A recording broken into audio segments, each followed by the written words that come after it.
oras na ito? Alas 6 na ito, tingnan mo ang orasan. Bakit ginabi ka na? Di ba delikado na sa labas dahil sa bagong batas?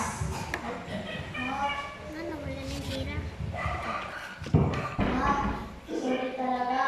Hindi ko kasi namalayan yung oras. Nagkwentuhan kami ng mga klase ko po kasi. David, kahit ano pang rason mo, huwag mong kalilimutan na naideklara na ang Sardino.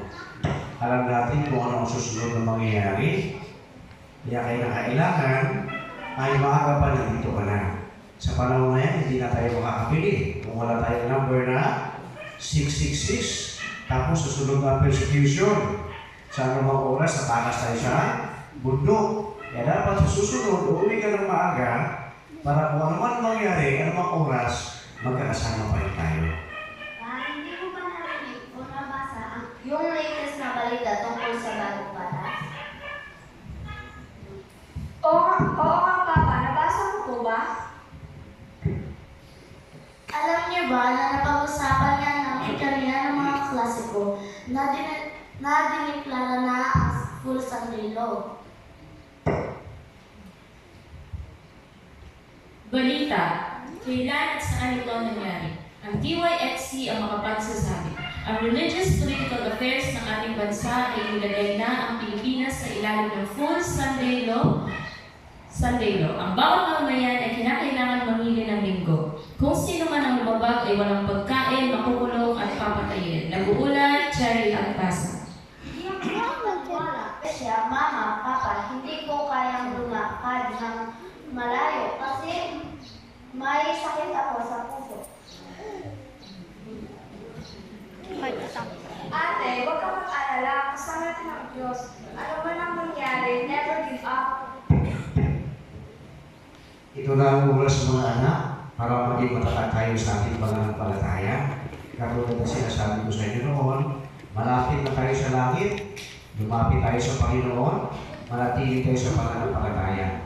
Ang iba sa atin, uusigin ng mga soldado, alalahanin natin ang mga talata sa Biblia, magagamit natin yan.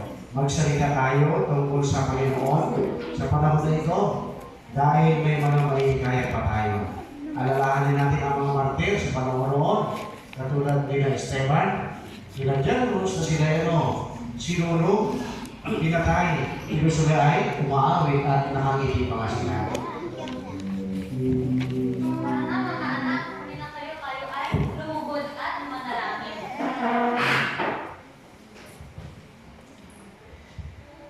Dahilan ng Diyos, nagpapasalamat kami na sa oras nito ay tinanatili niyo pong buklod ang aming pamilya.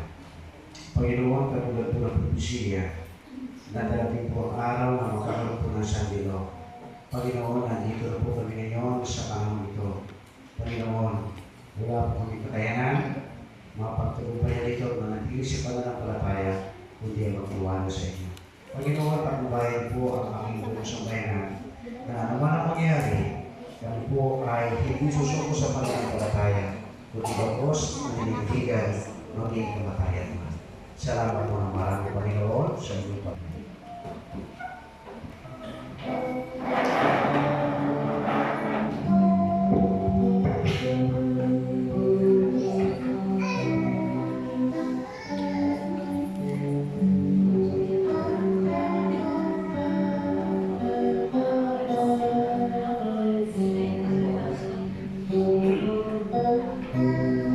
Ang bawat isa ay nangako maging tapat sa kanilang pananampalataya sa Diyos, pagmayalanin kung hindi talaga nila isusuko ang kanilang pananampalataya.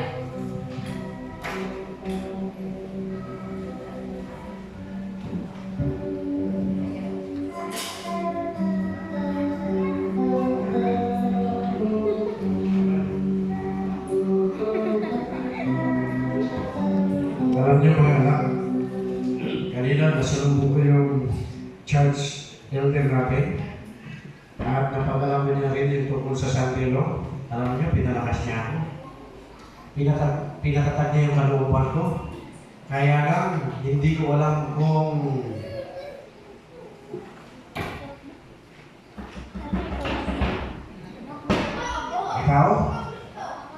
Ikaw?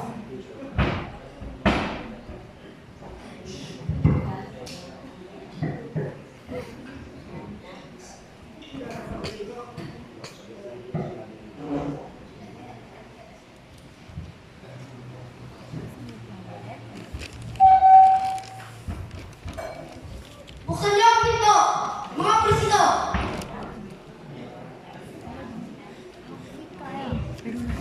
Hindi na kailangan. Nakangiti tayo lang, ha? Ito na siguro yung oras para ipakita natin yung ating pagmamahal at pagtitiwala natin sa ating mahal na Panginoon. Baka ito na ang huli at hanggang dito na lang ating pagsasama sa lupa. Pero sana tayong lahat ay makarating sa langit, mga anak. Nalalahanin niyo ang mga aral na natutunan sa bahay, sa iglesia, sa paaralan. Huwag kalilimutan yung ating password na never give up. Opo, Papa, hindi ka mag-give up. Buksan niyo ito!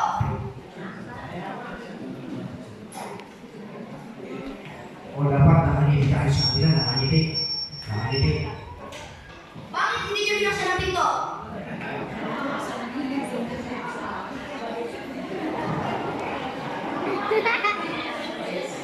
Okay tayo.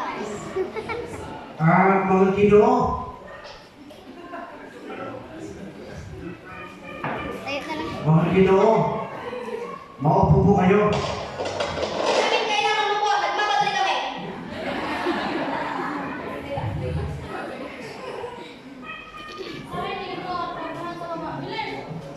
Ha?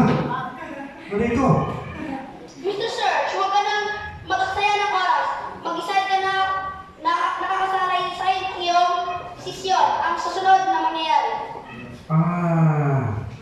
To the citizen in the Philippines, effective February 15, 2020, the Philippines is declared under full Sunday law.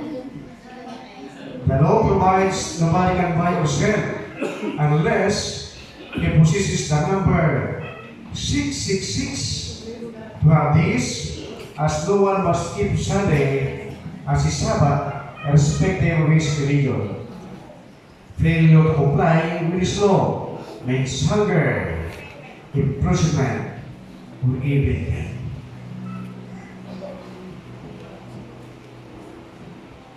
Papa, never give up. Never.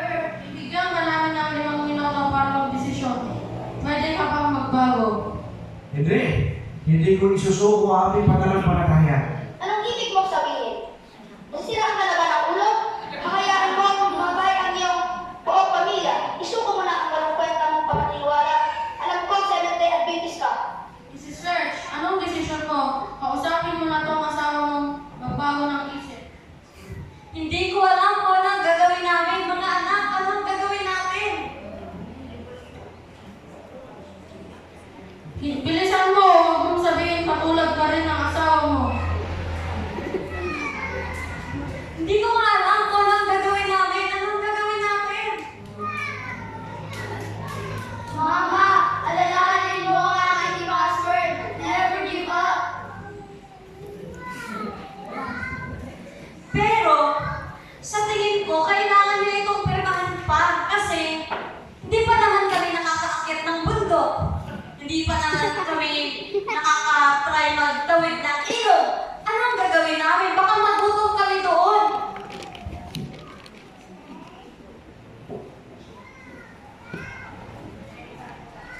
Ano na, Mr. Search? Ano na ang iyong final decision? Pero ka ba o hindi? Diba? Sinabi ko sa iyo na hindi na matubago yung isip ko. Bahala na kung anong mangyari. Magtatapat ako sa aking Panginoon at sana ganun din ang aking mga anak. Talagang gusto mo sa maruwing selda naka-reserve para sa panaki kong katulad mo.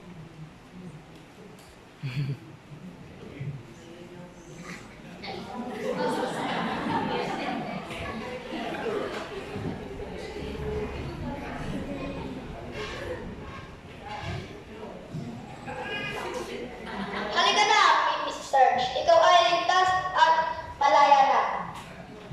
Babalikan namin kayo.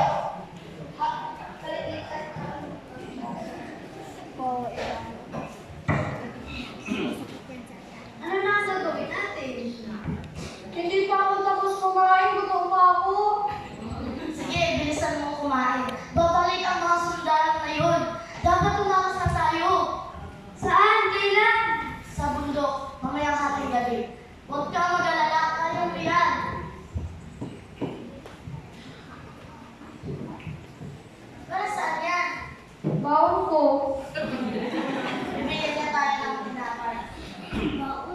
Huwag ka mag-alala. Tara na!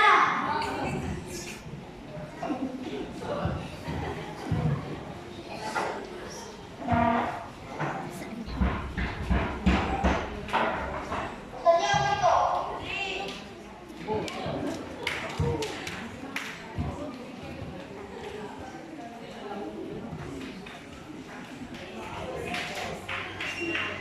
Sina Sarah, Debbie at Erica ay tumakbo patungo sa bundok. Hindi nila alam kung saan sila pupunta, subalit sigurado silang ang kanilang guardian angels na magbabantay sa kanila. Ang mga sundalo ay humahabol din sa kanila. Ang mahabang habulan ay mangyayari. Lahat ba sila ay makakaligtas? Paninindigan ba nila ang kanilang pangako na never give up?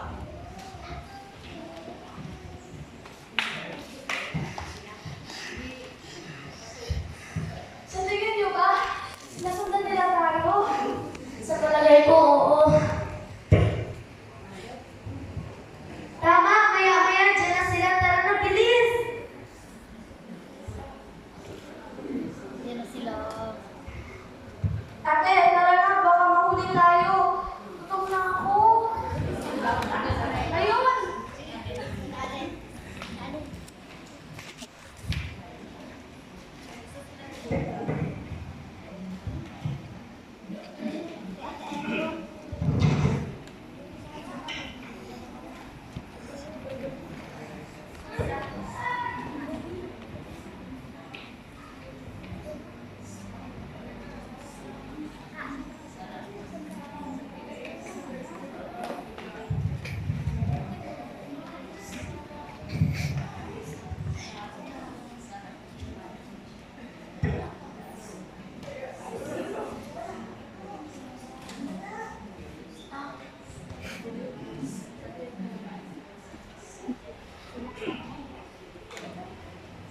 Ate, Erika, hindi ko pa kaya. Pagod na ako. 2 araw na tayong naglalakad, takbo. Sumasakit ang dibdib ko. Hindi na ako makahinga. Pwede niyo ba ako iwanan dito? Sana naman, huwag kang ganyan. Hindi ka namin kailangan iwanan ka dito. Tara na, dali! Susubukan ko.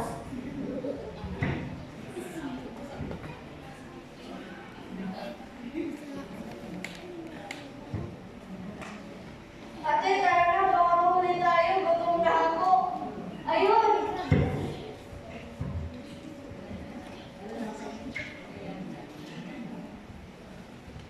The Lord is my shepherd, I shall not want. He maketh me to lie down in green pastures. He restored my soul. He leadeth me in the path of the righteousness for his name's sake. Though I walk through the valley of the shadow of death, I will fear no evil, for thou art with me. Thy rod and thy staff, they comfort me. Thou preparest a table before me in the presence of my enemies. Thou anointest my head in oil, my cup runneth over. Surely goodness and mercy shall follow me all the days of my life, and I will dwell in the house of the Lord forever. Tara na!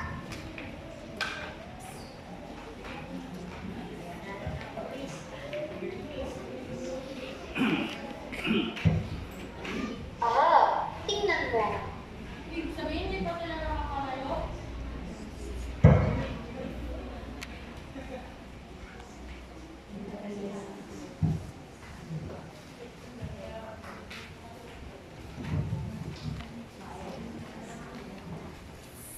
Aray, masakit na pa ako. Huwag kang umiyak. Relax ka lang. Ate, Erika, sorry, hindi ko na talaga kaya. Huwag kayong mag-alala, hindi ko isusuko ang ating pananampalataya. Kapag mahuli nila ako buhay, sana kayo din ha, iwanan niyo na ako. Sarah, please. Tara na, hindi ka namin iiwanan dito. Hindi namin kaya. Sige na, ate. Gusto mo, abay, hihipin ka? Di ba masakit na paa mo? Hindi ako na kaya. Ano gagawin natin?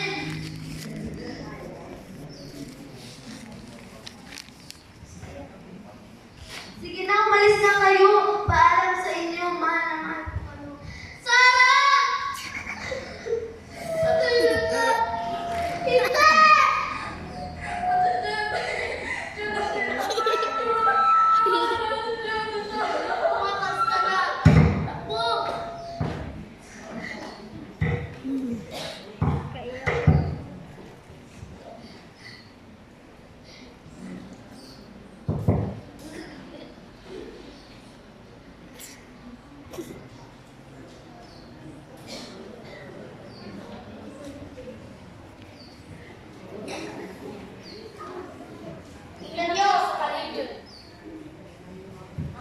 Dalang lang pala. Aray! Sa wakas, nahuli ka rin. Saan ang mga kapatid mo? Hindi niyo siya mahanap.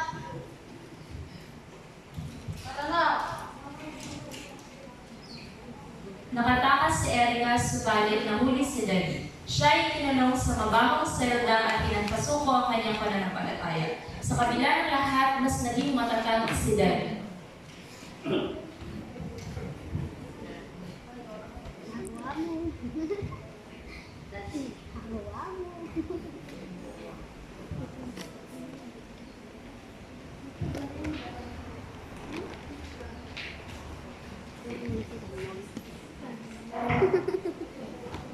May ampun na sila.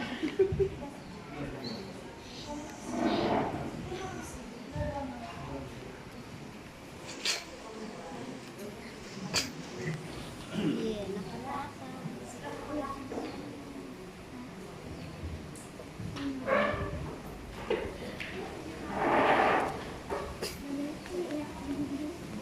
Grabe kaiyak yung parang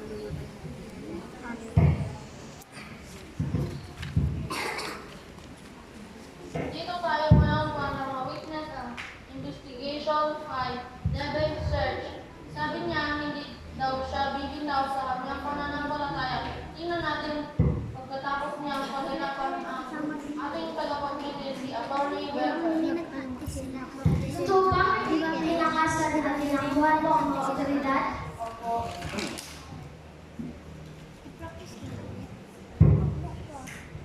Bakit? Dahil pinipilit nila kami ng mga kapatid ko at pamili ng araw ng linggo. Alam mo ba kung anong nangyari sa tatay mo? Siya ay namatay sa pamamagitan ng electric chair noong nakaraang linggo. Ngayon, kalimutan mo muna yung kalokohan mong relihiyon at ipangilin mo ang linggo. Hindi ko kaya. Bakit? Pakipaliwanag nga? Ayon sa banal na kasulatan, ang ikapitong araw ng pangilin ay Sabado at ang linggo ay ang unang araw. Bigyan niyo nga ako ng kalendaryo. Hindi ko po kailangan ng kalendaryo. Alam kong nililigaw niyo ang mga tao. Ina-insulto mo ba ako? Guard, abutan mo nga ako ng konsilyo. Saan mo makikita sa Biblia na ang ikapitong araw ay Sabado? Exodus 20 verse 8 to 12. Alalahanin mo ang araw ng Sabat upang ipamili. 6 na araw gagawa ka at iyong gagawin ang lahat ng iyong gawain. Ngunit ang ikapitong araw ay Sabat sa Panginoon mong Diyos. Sa araw na iyon ay huwag kang gagawa ng anumang gawa.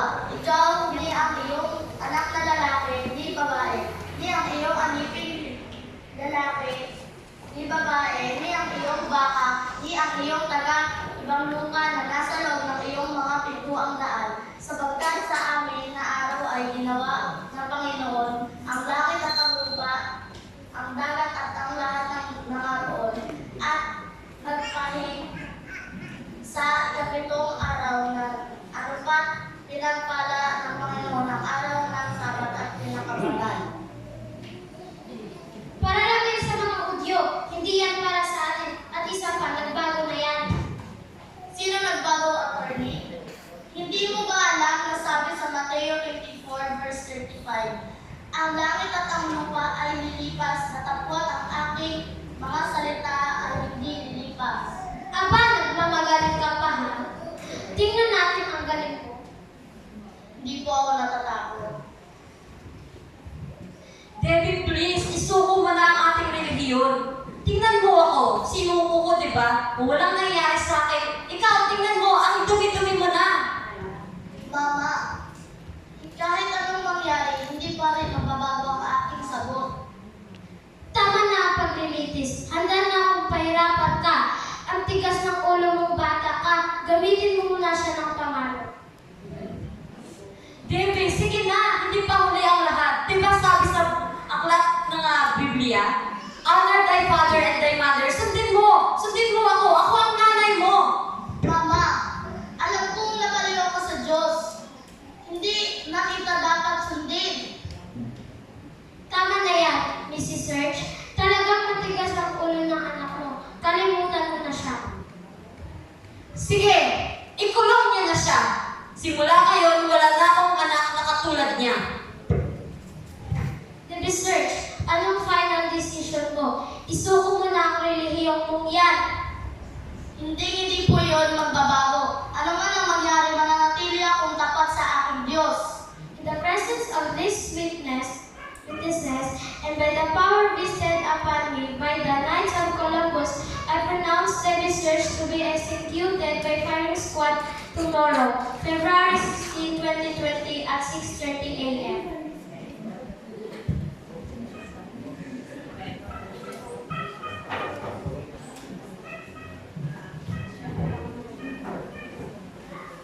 Nanindigan si Debbie Serge sa kanyang pananampalataya kahit kamatayan pa ang kapalit. Inihanda niya na ang kanyang sarili sa nalalapit niyang kamatayan. Dahil sa katatagan at katapatan ni Debbie sa Diyos, marami ang manantig ang damdamin.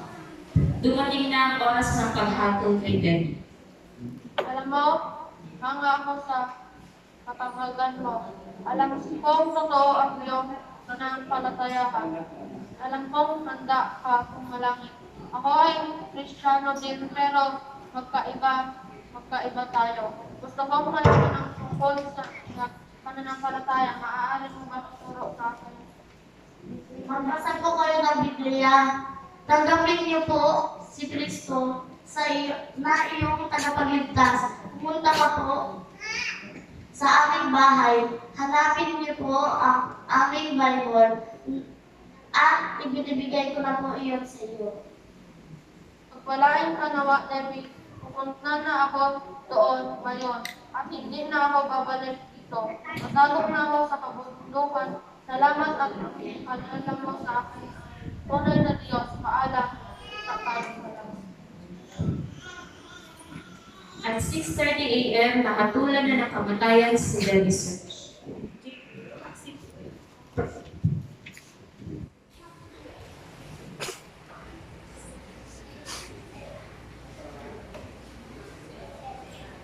Sana ako. Wala na ako pamilya ko. Ano na kaya ang mangyari sa kanila? Pero sige lang, sigurado makikita kaming lahat sa langit. Maliban lang kay mama. Ano kaya magawin ko? Mag-uwi? Na lang kaya ako sa bahay at sumuko sa otoridad? There were 2 ways I know, for you get some is yet to see. Let hopes are but there's one, only one who can give.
Kumusta po tayo mga kapatid? Habang pinapanood natin ang special picture, handa ba tayong magdusa at umatay para kay Kristo? Magiging katulad ba tayo ni Mr. Search at Debbie na pinanghawakan ng kanilang pananampalataya sa Diyos hanggang sa kanilang huling hininga?